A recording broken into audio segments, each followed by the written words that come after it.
Worlds of Fun is a great amusement park in Kansas City, Missouri, and also part of the Cedar Fair chain. It is home to a variety of roller coasters and other attractions, including a soon-to-be-open Zambezi Zinger in 2023. The park has 7 other coasters that I mostly got on during my first visit in July of 2022, but I couldn't get on their Wacky Worm Cosmic Coaster. The park has a kind of strange layout, which is mostly circular, but the main attractions such as Patriot, Mamba, and Prowler are on these extended pathways that dead end at the end of the attraction, so you have to go back the same way to get back onto the main path. The park can get pretty crowded during the summer and haunt, but you really shouldn't need fast lane to get on all the coasters. The park also has a really cool skyline as you drive up to the park, especially from the east, with Mamba and Patriot being the standouts. The entrance is pretty nice once you get there, but it has a weird extended pathway to get there from the main parking lot, and you can tell it used to be a backstage area. The entrance is really nice though, with the balloon Worlds of Fun sign that looks fantastic and is also a reference to Around the World in 80 Days, which is what the park was originally themed to. Once you're inside, you can either go left towards Prowler or right towards Spinning Dragons. If you go towards Spinning Dragons, the park's Gerstlauer spinning coaster, you enter the park's Orient section with a couple of other small flat rides such as the Bamboozler. You should probably go this way first because Spinning Dragons can get a very long and slow-moving line if you don't get there early. This section also used to have the park's Aero looping coaster, Orient Express, which sadly closed in 2003. You can then enter the Americana section of the park, which has both Patriot, the park's B&M inverted coaster, and Timberwolf, the park's classic Din wooden coaster. This section also has the park's Drop Tower Detonator, and the park's only indoor attraction, Cyclone Sam's, which is a themed indoor wipeout ride. This section also had 2 piano players singing popular songs near the barbecue restaurant near there, which I thought was a nice touch. This is also where the only station for the park's train is, which is short but gets you some nice angles of Prowler and the soon-to-be-open Zambezi Zinger for next season.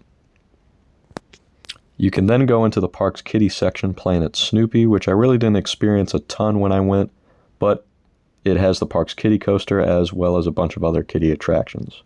You can also get some pretty good shots of Mamba from this section if you go to the back of it, and this section also has a petting zoo in the back, which is something really unique for parks I've been to.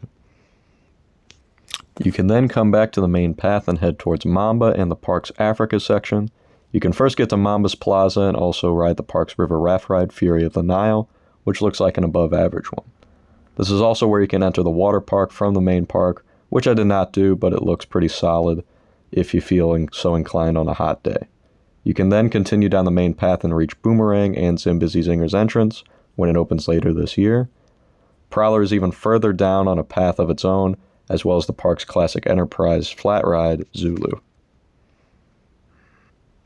The final couple of sections are Scandinavia and Europa, which both don't have a ton and no roller coasters, but they do have some interesting rides though, including Viking Voyager, a really janky but fun log flume, and Le Taxi Tour, the park's antique auto car ride.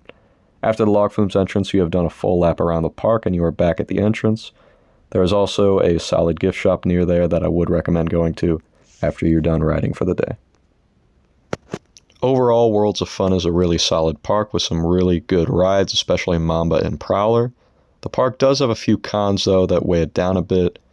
The park's ops here are some of the slowest I've ever seen. Basically, every ride had a slow-moving line because of this, especially Spinning Dragons, which took 70 minutes because they only sent one 4-person car around at a time, which was pretty ridiculous for a crowded July Saturday when I went. This is also a weird complaint, but the park has really small bathrooms for some reason, so you have to wait a while for those too. Other than that, though, the park is really nicely presented and has some really solid rides, which puts it over other parks in the Midwest, such as Kentucky Kingdom and Six Flags St. Louis for that reason. If you're ever in the Kansas City area, I do recommend Worlds of Fun, especially in 2023 for Zambezi Zinger. Just be wary of the long and slow-moving lines on busy days. And that's a wrap for this review of Worlds of Fun in Kansas City, Missouri. Be sure to check out my other Worlds of Fun coaster reviews and subscribe for more theme park content.